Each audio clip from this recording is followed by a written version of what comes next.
Hello there, the Internet Tough Monkey here once again. Hope that you're all well. Thank you very much for stopping by. I am doing a product review for today and I am looking at the Kaiko Labs Sega Saturn 2x HDMI adapter.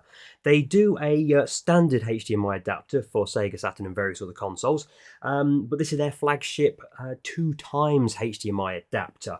I've just purchased it from Amazon at $59.99. You can get it slightly cheaper from Kaiko's own website. You have to factor in delivery and VAT on top of that, but it is a little bit cheaper. However, I wanted to take advantage of Amazon's return policy just in case this isn't everything I hope it's going to be.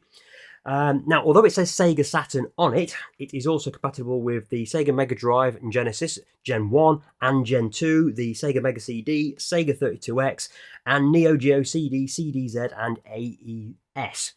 I want this for my Sega Saturn. I've got a Gen 2 Sega Saturn down there, and I've also got a Gen 1 Sega MegaDrive I want to use it with as well. Now, as you can see there, that would suggest that I've got quite a few consoles, and that is the case. Underneath here, I've got an old Binatone. That was my very first console. I've got my Sega MegaDrive, I say Gen 1, Sega Saturn, N64, Xbox 360, a PS2, and a PS5. That's not my exhaustive list. I do have consoles up in the loft I've not got room for, and I've got a couple of mates who borrowed my Dreamcast and my Sega Master System. I've also got a few handheld consoles as well. Back in the day, I'm going back 15 years or so, I had a fantastic LG LCD flat screen TV which replaced an old CRT monitor. And it was wonderful. It had so many HDMI ports. It had about 4 SCART sockets. It had composite component. It had the PC monitor connection, so I could plug in my Sega Dreamcast via a Blaze adapter, if you remember those. It was great. I had all my consoles plugged in, but sadly over time that monitor died on me. I replaced it with another LG flat screen monitor, which was a very, very good monitor, but it wasn't very good for retro gaming, and I had to use various converters which weren't particularly good, you know, just like the yellow, red and white cables going into a switch box, and they're not particularly good. I play my N64 occasionally on it, and it's not good at all. But for the last couple of years, I've had an LG OLED 48-inch screen. I think it's the C1 model. Absolutely magnificent for modern consoles. The PS5 looks so crisp on it. It's really lovely. And I use it for all my computers as well and editing and stuff. It's wonderful, but atrocious for retro gaming.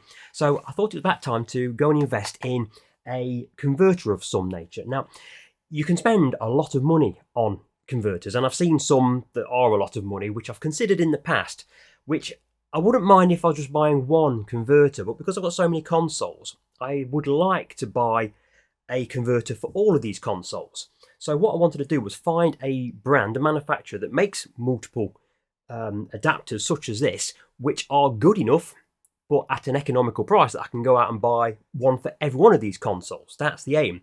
I accept it's probably not going to be the absolute last word in quality, but as long as it's reasonable quality, playable, and I will be happy. So what I'm going to do is I'm going to go ahead, unbox this, see what's in it. It comes with a number of cable attachments here, because even, for example, the MegaDrive's little known fact that MegaDrive Gen 1 and Gen 2 had completely different AV cable ports. The MegaDrive Gen 1 is bigger than the MegaDrive Gen 2, but this has got all three for Saturn, Gen 1 MegaDrive and Gen 2 MegaDrive. So hoping this is going to be the answer to all of my dreams. So I'm going to get in fact, let's open this up. I'm not opened it up yet. It's literally only come half an hour ago from Amazon. It's Friday 22nd of December. So here we go. That's what we're looking at here. That's the cable. So we've got 3 different cable attachments there, and then the adapter itself. Let's peel that out of there. So that is your Kaiko adapter. We've got HDMI port there, and that's a button to cycle through the modes. That will then plug into one of these adapters here, and then we've got a USB cable here as well, because you need to power it over a USB. It won't work otherwise, and that's part of the course with these kind of adapters. I'm going to set this all up and see how we get on. I'll catch you in a moment. Okay then, time to get these all set up. I've moved my Sega MegaDrive and Sega Saturn up onto the desk here so we can see what's happening. I've got Sonic the Hedgehog and Sega Rally preloaded because everyone who has these consoles will have those games. And this is the adapter we're about to connect up. Now you need to give it power. It comes with a micro USB cable. You think in this day and age you get a USB-C, but no, it's micro USB. So you've got to make sure you get it the right way around because you never get a USB cable in the right way. There we go, that's on. Are we going to get any power to that? Oh, there's a little green light, so we've got power to it. So we've got the HDMI port there, and we've got the cable that's fixed into the adapter. That needs an adapter cable to go to these machines. Now you get 3 cable adapters with this. We only need 2 here. So we've got this one, which is the larger of the 3. That's for the Gen 1 Sega Mega Drive. That end fits onto the end of there, and then we've got that cable there which is for the Sega Saturn. So let's get these plugged in with a little mark on there so you know which way round it is. Okay, that's into the Mega Drive, and that is that way around for the Sega Saturn. Get that plugged in there. I've had to take the power cable out because it's right above the AV port there. Right, and then we get to plug that in. Let's do the Sega Mega Drive first. So let's get that in the right way round, shall we? That must go that way. There's 2 little arrows, interconnecting arrows. It's very loose, that is. I feel as though it should be more firmer than it is. There's a big gap between the sockets there. But anyway, that's how it is. So that's the Mega Drive setup, and I've got a brand spanking new 8K UHD HDMI cable here, which I've not tested yet for Amazon yet. So this is my test review of this cable as well. See, it's even still got the plastic grommets on the end and the cable tie thing on there. So I shall put that into a spare port somewhere on my TV, and behind the camera I've got 2. One's a 5-port switcher and one's a 4-port switcher, 2.1 HDMI. 8K 120 Hz things that I've tested for Amazon, and they are absolutely fantastic. I plug all my computers and things in through that. So I shall find a spare port. It's only a 1 meter cable, so that reach might do. I'll get this plugged in, and then I shall turn on with us both watching together. So here we go. Okay, right, I have plugged in the HDMI cable at great physical pain. Is it me, or have cables just got worse? The USB-C is fantastic. You can just plug it in any way around. It just goes in. HDMI cables have just taken SCART cables as being the most annoying things, especially when you're fumbling blindly around the back of a TV. Anyway, it's plugged in, so let's give this a test. This is with the Sega Mega Drive Genesis Gen 1. So let's plug that in there, and let's see what happens. Does anything happen? I've got to turn the thing on, don't I? Let's turn the Sega Mega Drive on, and Sega. Okay, things are happening. Got a few little scan lines, but it's a little bit washed out. It's certainly better than the standard adapter I've previously used. So yeah, that's actually the demo. I'm trying to play the demo. Right, let's try to play this properly, shall we? So it's working. It's a hell of a lot better on this TV than the AV adapter was. So yeah, that's not too bad. Actually, it's just not as good as playing it on a CRT monitor, but that's a hell of a lot better than what I had with the previous adapter, which was awful, simply awful.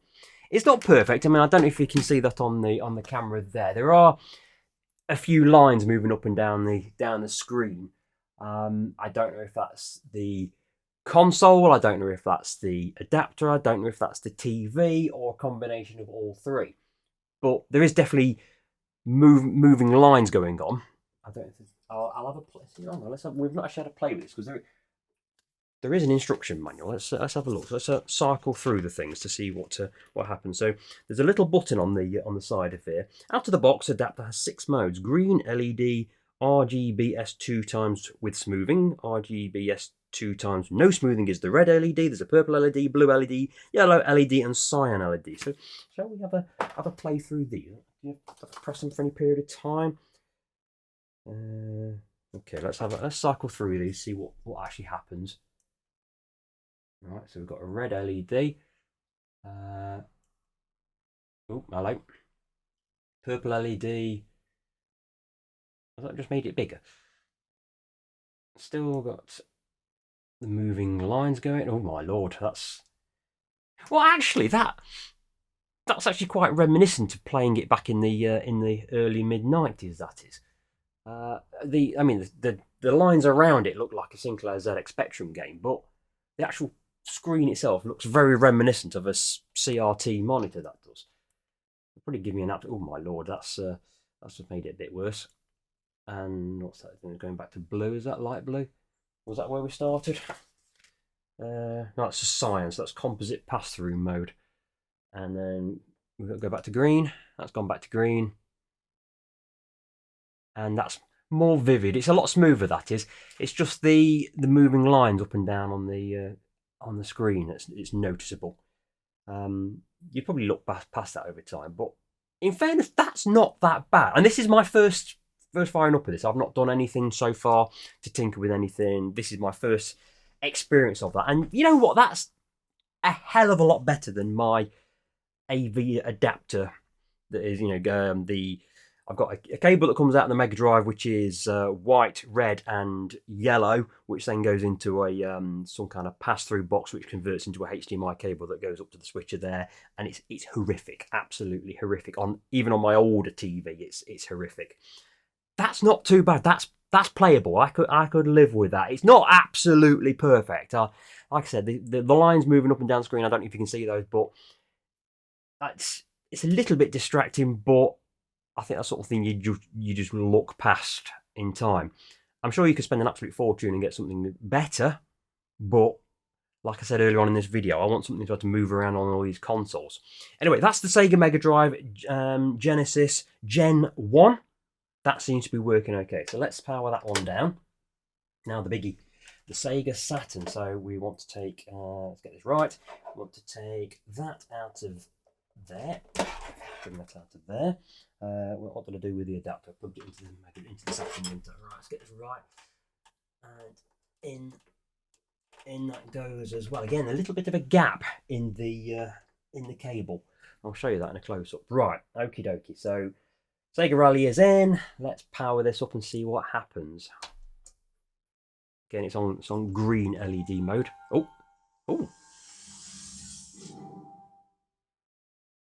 Again, we've got the line. This, I don't know if they are actually scan lines a little bit on the lighter screen, but Sega Rally Championship, I'm hoping for.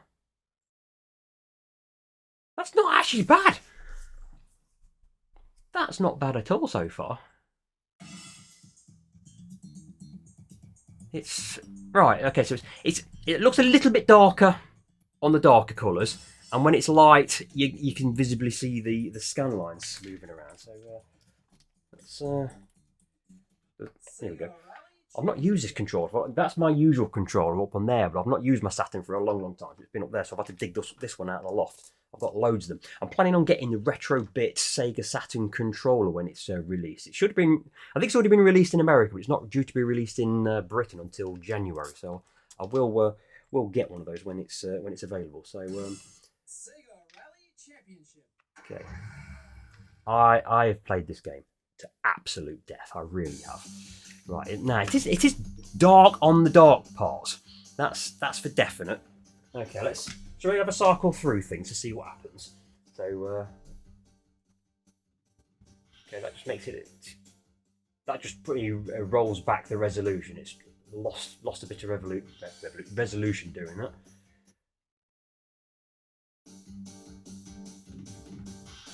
Okay, there's all sorts going on there. We've got a bar down the left-hand side of the screen there. Not sure what that's about.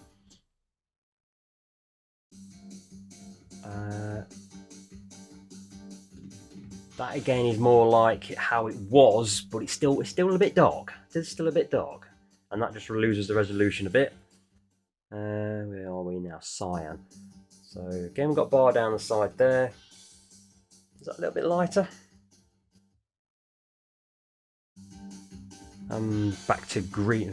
So that's definitely darker. That is when it's on whatever mode that is. So that is 2 times with smoothing. It makes it a lot darker.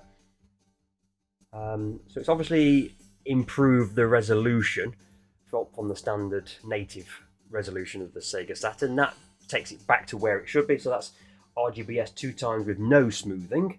Okay, so this is RGBS pass-through mode. Okay, that just looks like there's a disco going on a little bit there. So, it is a bit loose. It just feels a little bit loose, this cable. I noticed it flickered then when I moved my hand. Okay, this should be a blue LED composite 2 times with smoothing. So that's not too bad. I might come back to that one in a moment. That's with no smoothing, so it loses the resolution a bit. And then cyan LED is composite pass-through mode. Now, although we've got the bar down the left-hand side there, it seems to be the lightest. So let's have a quick blast on that. So the blue bar down the side was a little bit annoying. We've got a few little scan lines, which is sort of composite related, I think. What does the game actually look like? So let's go to my usual Lancia Delta Integrale.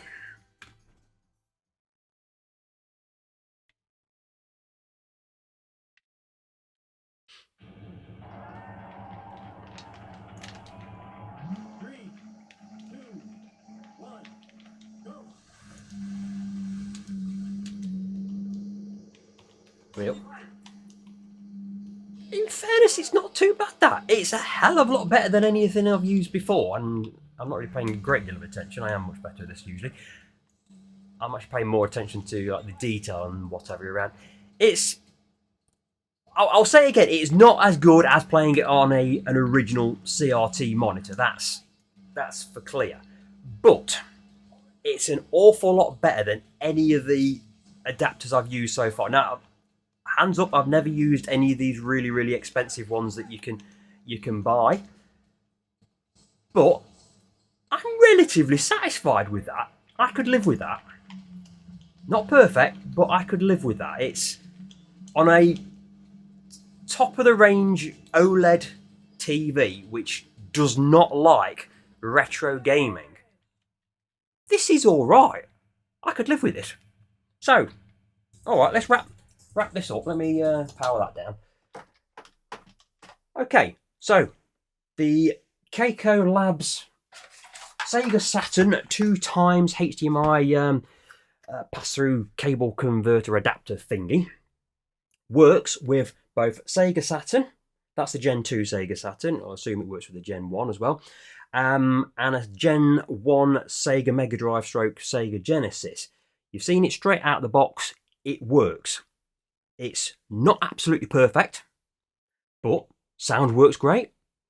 Colour, it's a bit dark on the 2 times smoothing pass-through and 2 times no smoothing. I've used that on the composite, so I'll have a play, see which one I prefer, but it seems relatively smooth. It's playable. It's a hell of a lot better than anything I've used before. Like I say, not used any of the really, really expensive stuff, but it works. I mean, build quality-wise, I mean, it's one of these, it's getting a little bit warm already, a little bit warm, but it's one of these, looks aluminium, but it's actually sort of plastic. Not overly impressed. I need to pull this out of here, actually. That is what I'm talking about there. Can you see the gap in there? There's a couple of arrows you push together to meet up with, but it doesn't actually fully commit almost. And I noticed when I moved it, it did flicker a little bit. So I'm not overly impressed with the quality of that connection. In fact, one's leaning ever slightly to the side, but it works. It works. Now, I paid $59.99 for this. There is a cheaper version of it which doesn't have the smoothing going on, but this does have the ability to do what the non-smoothing one does, as well as the smoothing. So you've got all options covered there, and I would say I am relatively impressed. If I was giving it an Amazon review, I'd probably give it a 4-star rating, because it's done what I wanted it to do and exceeded what I expected it to do. It's a little bit expensive, but compared to other ones which people tell me are top drawer things, it's a heck of a lot cheaper. And that's kind of given me the confidence, as I said at the start of this video, to try out some of Kaico's other adapters. So I think this has been a reasonably successful test. I don't know if you agree.